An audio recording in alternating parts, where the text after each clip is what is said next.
এয়ারপোর্টের কর্তৃপক্ষ civil aviation এদের দায় আছে। কিন্তু এখন যেহেতু এই ঘটনাটা ঘটছে, আমরা মনে করি সিভিল এভিয়েশন কর্তৃপক্ষ এটা দায় এড়ানোর কোনো সুযোগ নেই। আমরা তাৎক্ষণিক আমি চলে আসছি, আমার টিম সহ নিয়ে আসছি। আমার তো মনে হচ্ছে এটা একটা এয়ারপোর্টের কর্তৃপক্ষ সিভিল এভিয়েশন এদের দায় আছে। লক্ষ লক্ষ লোকের মানুষের যে কষ্ট হচ্ছে, হাজার হাজার কোটি আমরা শুনেছি ধ্বংস হয়েছে, এটা কার দায় দায়িত্ব কে নেবে?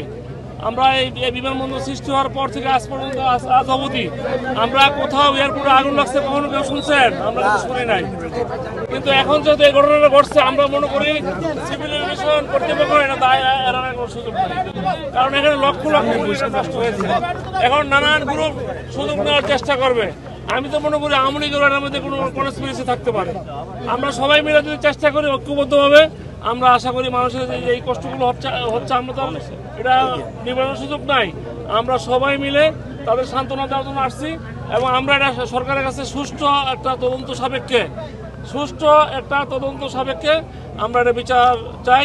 এবং আমাদের ভারপ্রাপ্ত চেয়ারম্যান সাথে সাথে শুনে আমাদেরকে পাঠাইছে। আমাদের যে এসএম জাহাঙ্গীর সভা আছে, আমাদের উপসরকার আছে, আমাদের থানার সভাপতি আছে, তারপরে এই বিমানবন্দর থানার মনির আছে, মনির আহ্বায়ক আছে, দেওয়া সাহেব আছে। আমরা সবাই শোনার সাথে সাথে আমরা দৌড়ায় চলে আসছি। কোনো পার্টি তো আসে নাই।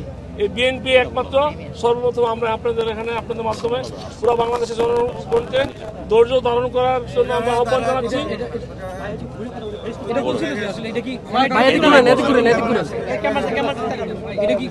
এটা আমি মনে করি, আমি আগেও বলছি, এই বিমানবন্দর হওয়ার পর আজ পর্যন্ত বিমানবন্দর আগুন লাগে নাই। তাহলে কেন লাগছে? এটা আমি অনাকাঙ্ক্ষিত ঘটনা বলবো না। আমি মনে করি সিভিল এভিয়েশনের একটা দায় আছে এখানে, এবং তারা যদি সতর্ক থাকতো এই ধরনের ঘটনা ঘটতো না। আমি সরকারের কাছে দাবি জানাচ্ছি, সরকার যেন অনতিবিলম্বে এটা সুষ্ঠু তদন্তের মাধ্যমে এটা যারা জড়িত তাদেরকে আইনের আওতায় এনে বিচারের মাধ্যমে তাদের বিচারের ব্যবস্থা করে।